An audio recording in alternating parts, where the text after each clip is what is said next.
Okay, let's talk about your solar plexus and your digestive issues. This keeps coming up. And I need to talk about it because I'm seeing it in too many places and people talking about it in too many different ways. It is no coincidence that so many people have digestive issues right now. So let's take this in the bigger context. Your solar plexus is called the great transducer. It is, think about it, the bridge of your chakras. It's the governing center of your digestive organs, but it's the bridge chakra before lower vibrational energies can enter into the heart, which is your command center of consciousness. For energies, emotional identities, old fixed themes and ideas and assumptions about who we are, those things have to enter into a level of purity before they can reach into the heart and move up into the higher chakras. So when we don't have resolved issues about our own self-concept, meaning emotions are meant to flow, and when they are not flowing, we don't allow ourselves to free flow through the states of our emotional awareness, then we don't receive the fuel, the nutrients we need from those emotions, and we can't move on to the next higher one. In order to move into our next phase of ascended awareness as individuals and as a collective, we have to clean this energy up. We got to purify it.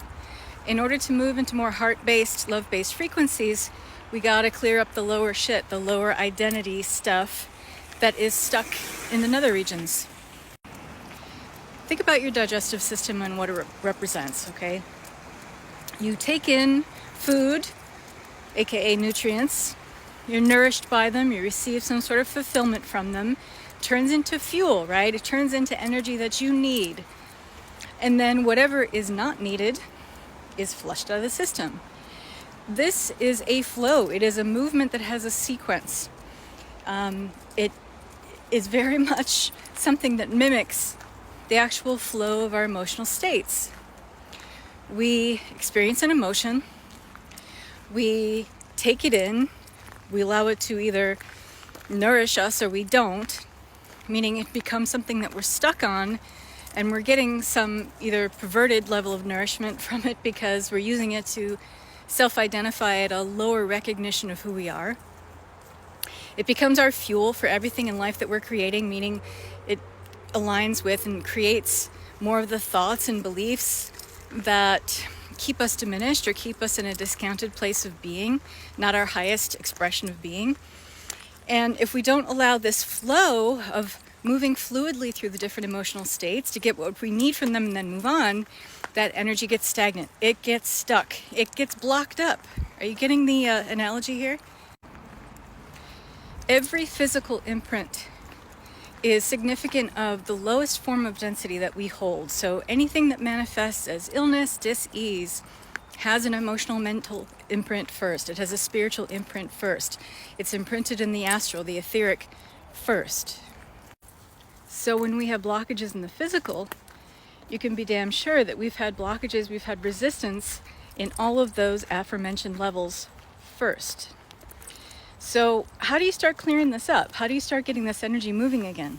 Well, look at where your emotional identity has become so fixed on, this is me, this is who I am. Usually it's not the best energies that we think are representing who we are. We might feel like we're unworthy, we might feel that we are inadequate in some way, that, we're not perfect. Hey, great, join the club, nobody is. We feel incapable at dealing with maybe some or all facets of life. We might feel like a loser or a failure. We've made too many mistakes or missteps, and we start to define our life by it. This is the resistance. This is what's causing backup within you. This is what's clogging up all those good emotions that are meant to flow through you just as much as the ones that don't feel so good. We are fluid emotional beings. We're meant to feel it all, but we're not meant to get stuck on any one emotion. So, if you are someone that has digestive issues, here's what.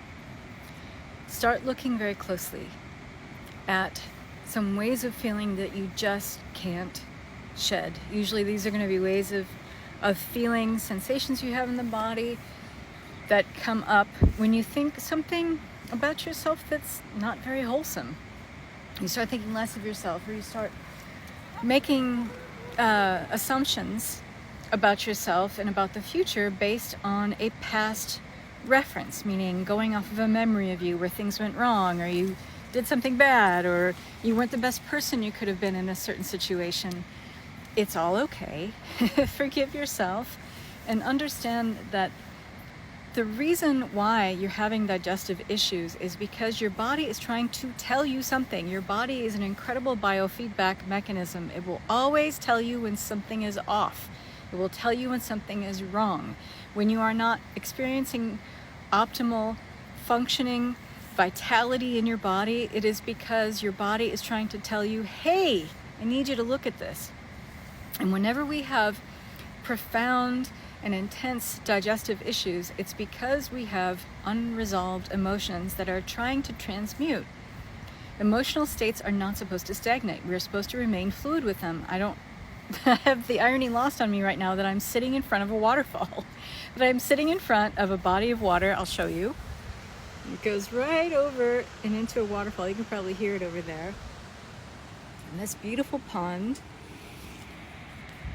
it is meant to flow. Your emotional states are meant to flow. When they don't, things block up, they stagnate. And in order to get your attention, your mind will, signal to the body, your emotional states will signal to the body, hey, we need to go a little more intense with this messaging here because she's not getting it or he's not getting it. So let's manifest some symptoms in the body to let them know that things need to move. Things need to get moving. Where are you resistant to let some idea go about yourself? Where are you resisting looking at some emotional state that you find yourself going back to over and over and over again? And it doesn't do anything to change your situation, but it just keeps you in a loop. Start looking at these exact places and do it with a kind of bravery and do it with a kind of very hopeful expectation that the more you're willing to look at this, the more you're willing to face this shadow head on, it will reveal itself to you, what's going on, what the problem is, what the issue is. Anytime that we stop and breathe and take a pause long enough to really sit with an issue, it reveals itself to us.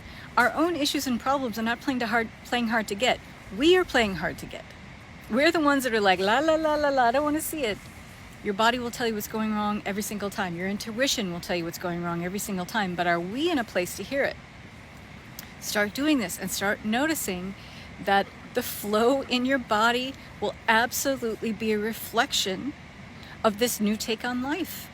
Trust me, this works, but you got to be brave enough to take a look at the things that you don't really want to look at. You have to be willing to look at yourself in a higher light as an incredibly abundant being with an incredible amount of support. Even if you can't see it right now, you're going to have to move into a place of trust that it is there.